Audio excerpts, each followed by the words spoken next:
ಪುತ್ರ ಶೋಕಂ ನಿರಂತರಂ ಅನ್ನುವ ಮಾತನ್ನು ಮಹಾಭಾರತದಲ್ಲಿ ಈ ಬಹಳ ದುಃಖದಿಂದ ಹೇಳುವಂತಹ ಪದ ಇದು. ಇವತ್ತು ಬೇರೆ ಬೇರೆ ವಿಚಾರದಲ್ಲಿಯೂ ಕೂಡ ಇಂಥ ನೋವಿನ ಸಂಗತಿಗಳು ನಮ್ಮ ಮುಂದೆ ಕಣ್ಣಿಗೆ ಕಾಣೋದಕ್ಕೆ ಸಿಗ್ತಾ ಇದೆ.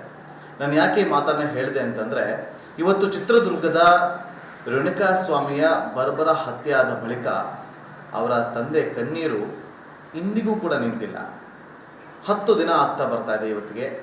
ನಾಳೆ 11ನೇ ದಿನದ ಶ್ರಾದ್ದ ಕಾರ್ಯವನ್ನು ಮಾಡೋದಕ್ಕೆ ಕುಟುಂಬಸ್ಥರು ಕೈಲಾಸ ಸಮಾರಾಧನೆಯನ್ನು ಮಾಡೋದಕ್ಕೆ ಕುಟುಂಬಸ್ಥರು ಎಲ್ಲ ರೀತಿಯಾದಂಥ ಸಿದ್ಧತೆಗಳನ್ನು ಮಾಡಿಕೊಳ್ತಾ ಇದ್ದಾರೆ.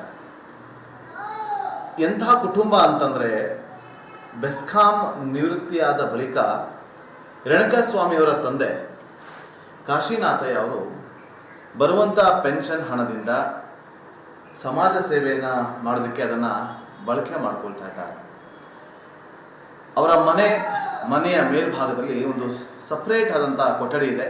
ಆ ಕೊಠಡಿಯಲ್ಲಿ ನಾನೀಗ ಕೂತಿದ್ದೀನಿ. ಈ ಕೊಠಡಿ ಯಾವ ಕಾರಣಕ್ಕೋಸ್ಕರ ಅವರು ಮಾಡಿದ್ದಾರೆ ಅಂತಂದರೆ, ಸಮಾಜದ ಯಾವುದೇ ಒಬ್ಬ ಪೀಠಾಧಿಪತಿಗಳು, ಮಠಾಧೀಶರು, ಸ್ವಾಮೀಜಿಗಳು ಬಂದಾಗ ಅವರು ಉಳಿದುಕೊಳ್ಳೋದಕ್ಕೆ ಈ ಒಂದು ಕೊಠಡಿಯಲ್ಲಿ ಅವರಿಗೆ ವ್ಯವಸ್ಥೆಯನ್ನು ಮಾಡಿಕೊಡಲಾಗ್ತದೆ. ವಿಶೇಷವಾಗಿ ಅವರಿಗೆ ಅಂತಲೇ ಈ ಕೊಠಡಿಯನ್ನು ಮಾಡಿರುವಂಥದ್ದು. ಈಗ ರೇಣುಕಾಸ್ವಾಮಿಯವರ ತಂದೆ ಕಾಶಿನಾಥಯ್ಯ ಶಿವನಗೌಡ ಅವರು ನಮ್ಮೊಂದಿಗಿದ್ದಾರೆ. ಅವ್ರನ್ನ ಮಾತಾಡ್ತಾ ಹೋಗ್ತೀನಿ. ದಯವಿಟ್ಟು ಕ್ಷಮಿಸ್ಬಿಡಿ, ತುಂಬ ನೋವಲ್ಲಿದ್ದೀರಿ. ಏನು ಪ್ರಶ್ನೆ ಕೇಳಬೇಕು ಅನ್ನೋದು ಗೊತ್ತಾಗ್ತಾ ಇಲ್ಲ. ಆದರೂ ನಿಮ್ಮ ಈ ಸೇವೆ ಇದೆಯಲ್ಲ, ಆ ಸೇವೆ ಬಗ್ಗೆ ನಿಮ್ಮ ಹತ್ರ ಮಾತಾಡಿಸ್ಲೇಬೇಕು ಅಂತೇಳಿ ನಾನು ಬೆಂಗಳೂರಿಂದ ಬಂದಿರುವಂಥದ್ದು. ಈ ಸೇವೆಯನ್ನು ಮಾಡಬೇಕು ಅಂತ ಯಾಕೆ ನಿಮ್ಮ ಮನಸ್ಸಿಗೆ ಬಂತು? ಯಾವಾಗಿಂದ ಈ ಸೇವೆ ಮಾಡ್ಕೊಂಡು ಬರ್ತಾ ಇದ್ದೀರಾ? ಈ ಕೊಠಡಿಯ ವಿಶೇಷತೆಗಳೇನು, ಅದ್ರ ಬಗ್ಗೆ ವಿವರಿಸ್ಬೋದಾ ಕಾಶಿನಾಥ ಅವರೇ? ನಡಿ, ಈಗ ಶುರು ಮಾಡೋಣ.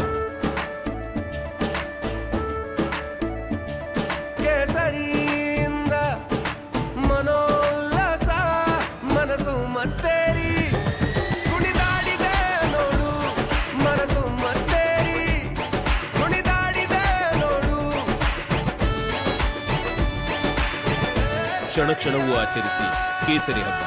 ವಿಮಲ್ ಬಾಯಲ್ಲಿ ಹೇಳಿ ಕೇಸರಿ ಅಂತ ದೊಡ್ಡ ಸಮಾಜ ಸೇವಕ ಏನಲ್ಲ. ಆದರೆ ನಮ್ಮ ಮನೆಗೆ ಮೊದಲಿಂದನೂ ಕೂಡ ಗುರುಗಳು ಬರ್ತಕ್ಕಂಥ ಒಂದು ಪರಂಪರೆ ಇಟ್ಕೊಂಡಿವಿ ನಾವು. ಗುರುಗಳನ್ನ ಅವಾಗ ಕರೆಸ್ಕೊಂಡು ಅವ್ರಿಗೆ ಪಾದ ಪೂಜೆನು, ಅವರು ಮಹಾರುದ್ರಾಭಿಷೇಕ ಅಂತಲೂ ಮಾಡಿಸ್ತೀವಿ. ಮಾಡಿಸಿದಾಗ ಇಲ್ಲಿ ಅವರಾಗಿ ಪೂಜೆ ಮಾಡಬೇಕಾದ್ರೆ ಯಾವಾಗಲೂ ಬೆಳಿಗ್ಗೆ 5 ಗಂಟೆ 6 ಗಂಟೆಗೆ ಪೂಜೆ ಮಾಡಬೇಕು.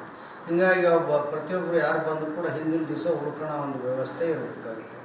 ಆ ಇದರಿಂದ ನಮ್ಮ ಮನೆಗೆ ನಾವು ನಮ್ಮ ಒಂದು ಪುಣ್ಯದ ಕೆಲಸಕ್ಕೆ ಗುರುಗಳ ಆಶೀರ್ವಾದ ಬೇಕೇ ಬೇಕು.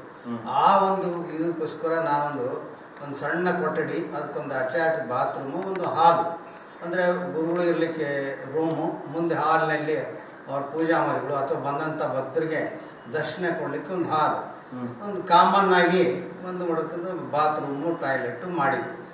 ಅದು ಕೂಡ ನಮ್ಮ ಸ್ವಾರ್ಥಕ್ಕೇನೆ ಮಾಡ್ಕೊಂಡಂಗಂಥದ್ದು ನನ್ನ ಭಾವನೆ. ಯಾಕಂದ್ರೆ ನಾವು ಗುರುಗಳ ದರ್ಶನ ಆವಾಗ ನಮಗೆ ನಮ್ಮ ಹಿರಿಯರಿಂದ ನಾವು ಮಾಡ್ತಾನೆ ಬಂದಾಯಿದ್ದೀವಿ. ನಮ್ಮ ತಂದೆ ಕಾಲದಿಂದ, ಅಜ್ಜ ಕಾಲದಿಂದ ನಮಗೆ ಪೂಜೆ ಪುನಸ್ಕಾರ, ಗುರು ವಿರಕ್ತರ ಸೇವೆ, ಅವ್ರಿಗೆ ಪಾದ ಪೂಜೆ, ರುದ್ರಾಭಿಷೇಕವನ್ನು ಮಾಡ್ಕೊಂಡು ಬಂದಿರೋದ್ರಿಂದ ನಾನು ಈ ಮೇಲೆ 1-2 ಮನೆ ಕಟ್ಟಬೇಕು, ಬಾಡಿಗೆ ಸಂಬಂಧ ಆದಾಯಕ್ಕೆ ಅಂತಂದು ಮಾಡ್ಕೊಂಡು ಅದ್ರ ಮೇಲೆ ಒಂದು ಪರ್ಮನೆಂಟಾಗಿ ಗುರುಗಳಿಗೂ ಆಗುತ್ತೆ, ನಮಗೂ ಆಗುತ್ತೆ ಅನ್ನೋ ದೃಷ್ಟಿಯಿಂದ ಮಾಡಿದ್ವಿ. ಇದು ಈಗ ಕಟ್ಟಿ ಒಂದು 5 ವರ್ಷ ಆಯ್ತು ಅಷ್ಟೇ. ಅದು ಮೇಲೆ ಒಂದು ಮನೆ ಬಾಡಿಗೆ ಮಾಡ್ಕೊಂಡಿದ್ರು, ಅದ್ರ ಜೊತೆಗೆ ಇದು ಕಟ್ಕೊಂಡಿದ್ವಿ. ನಾನೀಗ ನಮ್ಮ ವೀಕ್ಷಕರಿಗೆ ಕೊಠಡಿಯಲ್ಲಿ ಏನೇನಿದೆ ಅಂತೇಳಿ ತೋರಿಸ್ತಾ ಹೋಗ್ತೀನಿ. ನೋಡಿ, ಇದು ಒಂದು ಚೊಕ್ಕದಾಗಿರುವಂತಹ ಒಂದು ಕೊಠಡಿ. ಈ ಕೊಠಡಿಯಲ್ಲಿ ಯಾರೇ ಒಬ್ಬ ಸ್ವಾಮೀಜಿ ಬಂದ್ರು ಕೂಡ ಅವ್ರಿಗೆ ಕೂರೋದಕ್ಕೆ ಅಂತೇಳಿ ವಿಶೇಷವಾಗಿ ಒಂದು ಚೇರಿನ, ಇದನ್ನ ಪೀಠ ಅಂತಾನೆ ಕರೀತಾರೆ, ಪೀಠದ ವ್ಯವಸ್ಥೆಯನ್ನ ಕೂಡ ಮಾಡಿದ್ದಾರೆ. ಈ ಪೀಠದಲ್ಲಿ ಸ್ವಾಮೀಜಿಗಳನ್ನ ಹೊರತುಪಡಿಸಿ ಕುಟುಂಬಸ್ಥರು ಕೂಡ ಈ ಚೇರಿನ ಮೇಲೆ, ಈ ಒಂದು ಪೀಠದ ಮೇಲೆ ಕೂರೋದಿಲ್ಲ. ಜೊತೆಗೆ ಅವ್ರಿಗೆ ಆದಂತಹ ವಿಶೇಷವಾದಂತಹ, ಅಂದ್ರೆ ಅವರ ಸ್ವಾಮೀಜಿಗಳ ಜೊತೆಯಲ್ಲಿ ಬರುವಂತಹ ಭಕ್ತಾದಿಗಳಾಗಿರ್ಬೋದು, ಅವರ ಆಪ್ತರಾಗಿರ್ಬೋದು, ಅವ್ರಿಗೂ ಅಂತೇಳಿ ವ್ಯವಸ್ಥೆಯನ್ನ ಮಾಡಿರುವಂಥದ್ದು. ನೋಡಿ, ಇಲ್ಲಿ ಧರ್ಮಸ್ಥಳದ ವೀರೇಂದ್ರ ಹೆಗ್ಗಡೆಯವರ ಫೋಟೋವನ್ನು ಇರಿಸಲಾಗಿದೆ. ಒಂದು ಚಿಕ್ಕದಾದಂತಹ ಒಂದು ಗ್ರಂಥಾಲಯವನ್ನು ಕೂಡ ಮಾಡಲಾಗಿದೆ. ಅನೇಕ ಪುಸ್ತಕಗಳನ್ನು ಕೂಡ ಇಲ್ಲಿ ಇಡಲಾಗಿದೆ. ಸ್ವಾಮೀಜಿಗಳು ಅಥವಾ ಮಠಾಧಿಪತಿಗಳು ಬಂದಾಗ ಅವ್ರಿಗೆ ಓದೋದಕ್ಕೆ ಅಂತೇಳಿ ವ್ಯವಸ್ಥೆ, ಜೊತೆಗೆ ಅವ್ರು ಬಂದಾಗ ಅವ್ರಿಗೆ ನೆಲದ ಮೇಲೆ ಕೂರಿಸೋದಿಲ್ಲ ಸ್ವಾಮೀಜಿಗಳನ್ನ. ಒಂದು ಅವ್ರಿಗೆ ಊಟದ ವ್ಯವಸ್ಥೆನ ಮಾಡಿದಾಗ ಅವ್ರಿಗೆ ಅಂತೇಳಿ ಚಿಕ್ಕದಾದಂತಹ ಒಂದು ಚಾಪೆನ ಕೂಡ ಇಲ್ಲಿ ಇರಿಸಿರುವಂಥದ್ದು ಕೂಡ ಗಮನಿಸ್ಬೋದು. ನೋಡಿ ಇಲ್ಲಿ ಇದೊಂದು ಅವ್ರಿಗೆ ಸ್ವಾಮೀಜಿಗಳು ಬಂದಾಗ ಅವರು ಮಲಗಿಕೊಳ್ಳೋದಕ್ಕೆ ಅಂತ ಹೇಳಿ ಅವ್ರಿಗೆ ಒಂದು ವಿಶ್ರಾಂತಿಯನ್ನ ಪಡೆದುಕೊಳ್ಳೋಕೆ ಇದೊಂದು ವಿಶೇಷವಾದಂತಹ ಒಂದು ಕೊಠಡಿಯ ವ್ಯವಸ್ಥೆಯನ್ನ ಕೂಡ ಮಾಡಿದ್ದಾರೆ. ಸೊ ಈ ರೀತಿಯಾಗಿ ರೇಣುಕಾ ಸ್ವಾಮಿಯವರ ತಂದೆ ಕಾಶಿನಾಥಯ್ಯ ಅವರು ಈ ಎಲ್ಲ ವ್ಯವಸ್ಥೆಗಳನ್ನ ಕೂಡ ಮಾಡಿದ್ದಾರೆ. ನೋಡಿ ಇನ್ನೊಂದು ಮಂಚದ ವ್ಯವಸ್ಥೆಯನ್ನ ಮಾಡಿ ಅವ್ರಿಗೆ ವಿಶ್ರಾಂತಿಯನ್ನ ಪಡೆದುಕೊಳ್ಳೋದಕ್ಕೆ ಅವ್ರಿಗೆ ಮಾಡಿರುವಂತಹ ವಿಶೇಷವಾದಂತಹ ಕೊಠಡಿ. ಕಾಶಿನಾಥ ಅವರು ಹೇಳ್ತಾ ಇದ್ರು, 5 ವರ್ಷದಿಂದ ನಾನು ಈ ಸೇವೆಯನ್ನ ಮಾಡ್ತಾ ಇದ್ದೀನಿ ಈ ಒಂದು ಕೊಠಡಿಯಲ್ಲಿ. ತಲಾ ಅವರ ತಂದೆಯ ಕಾಲದಿಂದ ಕೂಡ ಇದನ್ನ ಮಾಡಿಕೊಂಡು ಬರ್ತಾ ಇದ್ರು ಅಂತ ಹೇಳಿದ್ರು. ಕಾಶಿನಾಥ ಯಾವ ಯಾವ ಸ್ವಾಮಿಗಳು ಇಲ್ಲಿ ಬಂದು ವಿಶ್ರಾಂತಿಯನ್ನ ಪಡೆದಿದ್ದಾರೆ? ಇಲ್ಲಿ ರಂಭಾಪುರ ಜಗದ್ಗುರು ಬಂದಿದ್ದಾರೆ, ಇಡೀ ರೇಣುಕ ಶಿವಾಚಾರ್ಯ ಬಂದಿದ್ದಾರೆ, ಆಮೇಲೆ ನಮ್ಮ ಜಗಳೂರು ತಾಲೂಕು ಕಣ್ಕುಪ್ಪೆ ಗೋವಿಂದ ಸ್ವಾಮಿಗಳು, ಮತ್ತು ಕಬ್ಬಿಣಕಂತಿ ರಟ್ಟಿಹಳ್ಳಿ ಕಬ್ಬಿಣಕಂತಿ ಸ್ವಾಮಿಗಳು ಇವರೆಲ್ಲ ಬಂದಿದ್ದಾರೆ. ಈಗ ರೇಣುಕಾ ಸ್ವಾಮಿಯವರ ದೊಡ್ಡಪ್ಪ ಅಂದ್ರೆ ಕಾಶಿನಾಥಯ್ಯವರ ಅಣ್ಣ ಪ್ರಸನ್ನ ಪರಮಾನಂದಯ್ಯ ಪರಮಾನಂದವ್ರನ್ನ ಮಾತಾಡ್ತೀನಿ. ಪರಮಾನಂದವರ ನೀವು ಕಂಡಂತೆ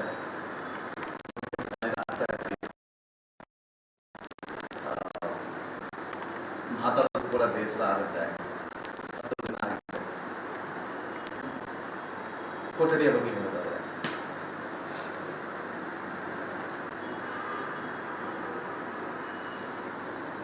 ಸಮಾಧಾನ ಮಾಡ್ಕೊಳ್ಳಿ.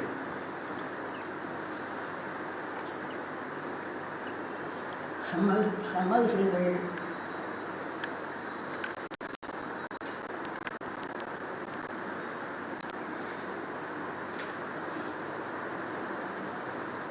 ಗುರುಗಳ ಆಶೀರ್ವಾದದಿಂದ ನಡೀತಾರೆ. ಯಾವ ಧರ್ಮ ಅಂತಲೇ ಇಲ್ಲ, ಅಲ್ಲಿ ವೀರ ಸೇವಂತನೇ ಯಾವ ಧರ್ಮ ಹೋದ್ರು ನೋಡಿ, ದುಃಖ ಅವರನ್ನ ಈಗಲೂ ಕೂಡ ಬಿಟ್ಟು ಹೋಗ್ತಾ ಇಲ್ಲ. ಪುತ್ರನನ್ನ ಕಳೆದುಕೊಂಡಿರುವಂತ ದುಃಖ. ಅದಕ್ಕೆ ನಾನು ಆರಂಭದಲ್ಲಿ ಹೇಳಿದೆ, ಪುತ್ರ ಶೋಕಂ ನಿರಂತರಂ ಅಂತ ಹೇಳಿ. ಮನೆ ಮಗನಿಗಿಂತ ಹೆಚ್ಚಾಗಿ ರೇಣುಕಾ ಸ್ವಾಮಿ ಅಂತ ಒಂದು ರೀತಿಯಲ್ಲಿ ಪ್ರೀತಿ ಕೂಡ ಇತ್ತು. ಅಷ್ಟೇ ಗೌರವ ಅಭಿಮಾನವನ್ನ ಕೂಡ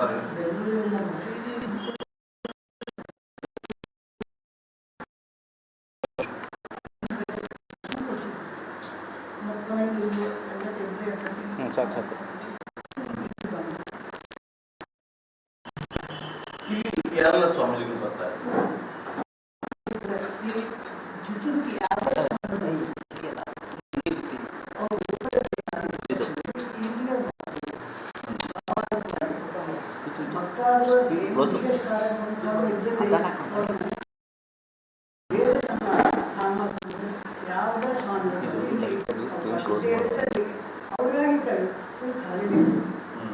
ಹಾಗೆ ಎಲ್ಲ ಭಕ್ತಾದಿಗಳಾಗಿ ಪ್ರವಚನ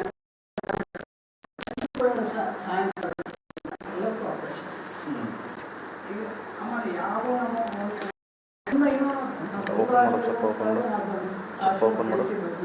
ಯಾವ ಸಮಾಜದಿಂದ ಬಂದು ಯಾರು ನಿರೀಕ್ಷಿಸಿದ್ರು ಇವರು ಮುಂದೂ ನಿರೀಕ್ಷಿಸಿದ್ರು. ಆರಂಭದಲ್ಲಿ ಕ್ಷಮೆ ಕೇಳ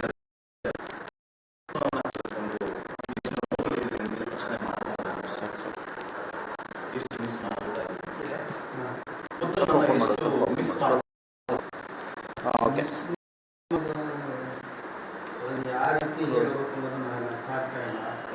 ನನಗೆ ಪದೇ ಪದೇ ನನಗೆ ಅವನ ಶವದ ದೃಶ್ಯ ಕಾಣುವುದು, ಆ ಶವದಲ್ಲಿ ಅಂದರೆ ಮಾಡಿದ್ದು ಅದೇ ಪುಡಿಯಾಗಿದ್ದು, ತಲೆ ಕೂತಿದ್ದು, ಸಾಕು, ಆಮೇಲೆ ಕೈ ಕಾಲು ಒಂದೊಂದು ಪಾರ್ಟು ಬಿಟ್ಟಿಲ್ಲ. ಅವನು ನಿಜವಾಗ್ಲೂ ನಮಗೆ ಒಂದು ವೇಳೆ ಕುತ್ತಿಗೆ ಹಿಡಿಸಾಯಿಸಿದ್ರು ಇದು ಯಾಕಂದರೆ ನರಳಯಾತನೆ ಯಾವ ರೀತಿ ಅವನು ಕೂಗಾಡಿರ್ಬೋದು, ಒದ್ದಾಡಿರ್ಬೋದು, ಇಷ್ಟಾಡಿರ್ಬೋದು, ಅವ್ರ ಕ್ಷಮೆ ಏನಾರು ಕೇಳಿರ್ಬೋದು, ಅಥವಾ ಅವ್ರಿಗೆ ಬಿಡ್ರಪ್ಪ ಹೇಳಿದ್ರು ನನ್ನ ಹೆಂಡತಿ ಪ್ರೆಗ್ನೆಂಟ್ ಇದ್ದಾಳೆ ದಯಮಾಡಿ ಬಿಡ್ರಿ ಮಾಡ್ರಿ ಅಂತಂದು ಹೇಳಿದಾಗಲೂ ಕೂಡ ಅವ್ರ ಮಾನವೀಯತೆ ಅನ್ನೋದು ಎಳ್ಳುಕಾಳಷ್ಟು ಇರಲಿಲ್ಲದಂಥ ವ್ಯಕ್ತಿಗಳು ಅವರು ಈ ಸಮಾಜದಲ್ಲಿ ಹೆಂಗೆ ಇದ್ದಾರೆ ಅನ್ನೋದು ನನಗೆ ಅತಿ ಭಯಂಕರ ತ್ರಾಸ ಆಗ್ತದೆ. ನನಗೆ ಮಗ ಅಂದರೆ ಅವನು ಬಲಗೈಯ ಇದ್ದ. ಈಗ ನಮ್ಮ ಮನೆತನದ ಜವಾಬ್ದಾರಿ ಅವನು ಇಟ್ಕೊಂಡಿದ್ದ. ನಮ್ಮ ತಾಯಿಗೆ 98 ವರ್ಷ ಬೆಡ್ ರಿಡನ್ ಇದ್ದಾರೆ. ಅವ್ರಿಗೆ ಬೆಡ್ ಸೋರ್ ಆಗಿದೆ. ಪದೇ ಪದೇ ಅವನ್ನ ಈ ಆಸ್ಪತ್ರೆಯಿಂದ ಡಾಕ್ಟರ್ ಜ್ವರ ಬಂದರೆ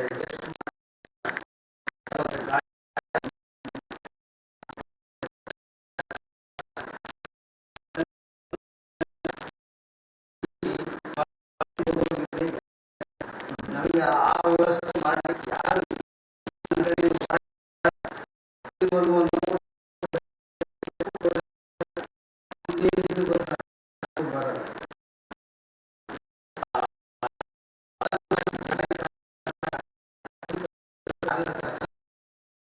ಮನೆಯಲ್ಲಿ ಅವರೇ ಅಂತಾರಲ್ಲ, ನಮ್ಗೆ ಏನೋ ತೊಂದರೆ ಆದ್ರೂ ಕೂಡ ಮನೆಯಲ್ಲಿ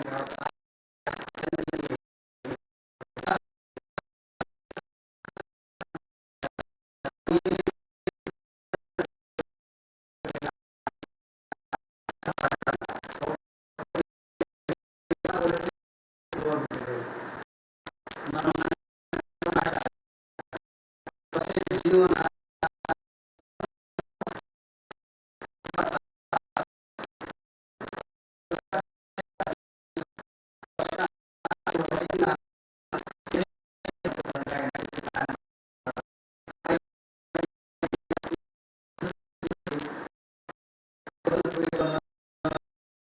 ಸಮಸ್ಯೆ ಆಗುತ್ತೆ.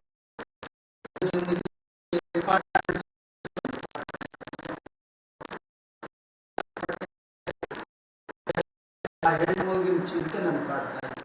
ನಾನು ಹೆಂಗಪ್ಪ ಜೀವನ ಆ ಹುಟ್ಟ ಮಗುವಿಗೆ ಏನು ನಾನು ಜೀವನಕ್ಕೆ ಯಾವ ರೀತಿ ಅವ್ರ ವ್ಯವಸ್ಥೆ ಮಾಡಬಹುದು ಅಂತ ಅನ್ನೋದೇ ಒಂದು ದೊಡ್ಡ ಸಮಸ್ಯೆ ಆಗಿದೆ. ನಮಗೆ ನ್ಯಾಯ ತೊಂದರೆ ಮಾಡೋರಿಗೆ ಅಪರಾಧಿಗಳಿಗೆ ಯಾವುದೇ ಕಾರಣಕ್ಕೂ ಅವ್ರಿಗೆ ಯಾವುದೇ ರೀತಿ ಬಚಾವ್ ಆಗದಂಗೆ ಸರ್ಕಾರ ಕಾಯಬೇಕಂತ ಒಂದು ನನ್ನ ವಿನಂತಿ ಅಷ್ಟೇ. ನನ್ನ ಒಂದು ನೋವಿನಲ್ಲಿ ಇಡೀ ಜನತೆ ನಾನು ತುಂಬ ಶರಣಾರ್ಥಿ ತಿಳಿಸ್ತಾ ಇದ್ದೇನೆ. ಮಾಧ್ಯಮಗಳು ಇರ್ಬೋದು, ಪ್ರಶ್ನೆ ಇರ್ಬೋದು, ಇವರೆಲ್ಲರೂ ಬಂದು ನಮಗೆ ಸಾಂತ್ವನ ಹೇಳ್ತಿದ್ದಾರೆ. ಬೇರೆ ಬರ್ತಾ ಇದ್ದಾರೆ, ಸ್ವಾಮಿಗಳು ಬರ್ತಾರೆ, ಗುರುಡರು ಬಂದಿದ್ದಾರೆ ಇಲ್ಲಿವರೆಗೂ. ಅವರು ಕೂಡ ಎಲ್ಲ ಸ್ವಾತಂತ್ರ್ಯ ಹೇಳಿ ಹೋಗ್ತಿದ್ದಾರೆ. ಆದರೆ ಆ ಒಳಗಡೆ ಶಕ್ತಿ ನನ್ನಲ್ಲಿ ಇಲ್ಲಿವರೆಗೂ ಬಂದಿಲ್ಲ. ನಮಗೆ ನೊಣಕಿನ ಸ್ವಾಮಿಗಳು ಆಶೀರ್ವಾದ ಮಾಡಿದ್ದಾರೆ, ರಂಭಾಪುರಿ ಜಗತ್ಗಳು ಆಶೀರ್ವಾದ ಮಾಡಿದ್ದಾರೆ. ಮನಸ್ಸಿಗೆ ಏನೋ ಒಂದು ಸ್ವಲ್ಪ ಮಟ್ಟಿಗೆ ಆಶೀರ್ವಾದ ಮಾಡಿದ್ರೆ ಇಂಥ ಆಶೀರ್ವಾದ ಮಾಡೋದು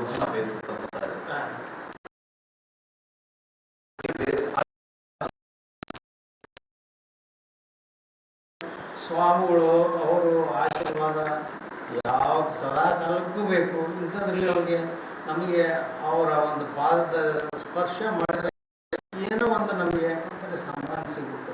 ಅವರ ಪಾದ ಕಷ್ಟ ನಮ್ಮ ಮನೆತನ ದೂರ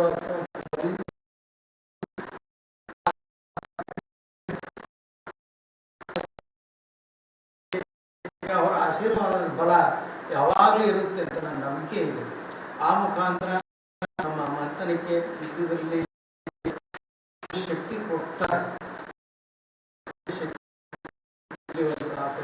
ಬಂದಿದ್ದಾರೆ.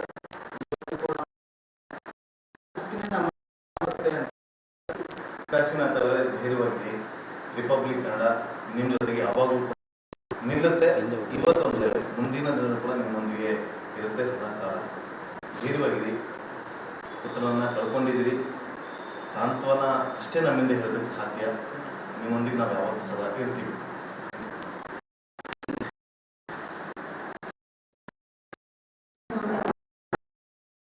ಅಷ್ಟೇ ಅಲ್ಲ, ನಮಗೆಲ್ಲ ದಾವಣಗೆರೆ ಆಲ್ಬದ್ರಿ ಅಂತ ನಾನು ಇಲ್ಲಿ ಪೂಜೆ ಮಾಡ್ತಿರೋ ಪಕ್ಕದಲ್ಲಿ ಅವ್ರು ನಮಾಜ್ ಮಾಡ್ತಿದ್ದೆ. ಆಗ ನಾವು ಸಸ್ಯಾಹಾರಿಗಳು ಅವ್ರ ಜೊತೆ ಊಟ ಮಾಡಿದ್ದೀವಿ. ಆದರೆ ಸಸ್ಯಾಹಾರ ಊಟ ಮಾಡಿದ್ದೀವಿ.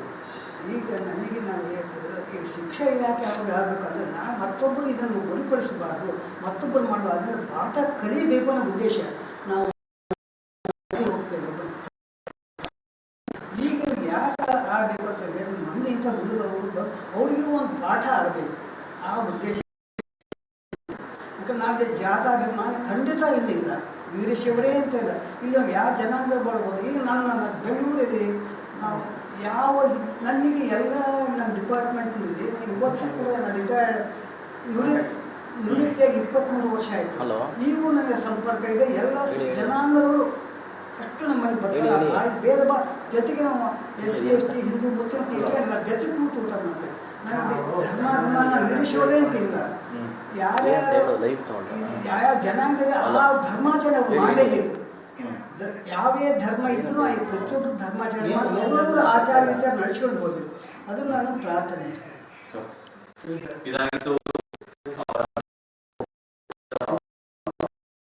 ಶಿಕ್ಷೆ ಆಗ್ಬೇಕು, ಯಾವುದೇ ಕಾರಣಕ್ಕೂ ಕೂಡ ಯಾರು ಕೂಡ ಈ ಪ್ರಕರಣದಲ್ಲಿ ಹೇಳಿ ರಿಪಬ್ಲಿಕ್ ಕನ್ನಡದ ಮೂಲಕ ಮನವಿಯನ್ನ ಮಾಡಿಕೊಳ್ತಾ ಇದ್ದಾರೆ. ಕ್ಯಾಮರಾ ಪರ್ಸನ್ ಕಾಂತರಾಜ್ ಜೊತೆ ನಾಗೇಂದ್ರ ಬಾಬು, ರಿಪಬ್ಲಿಕ್ ಕನ್ನಡ, ಚಿತ್ರದುರ್ಗ.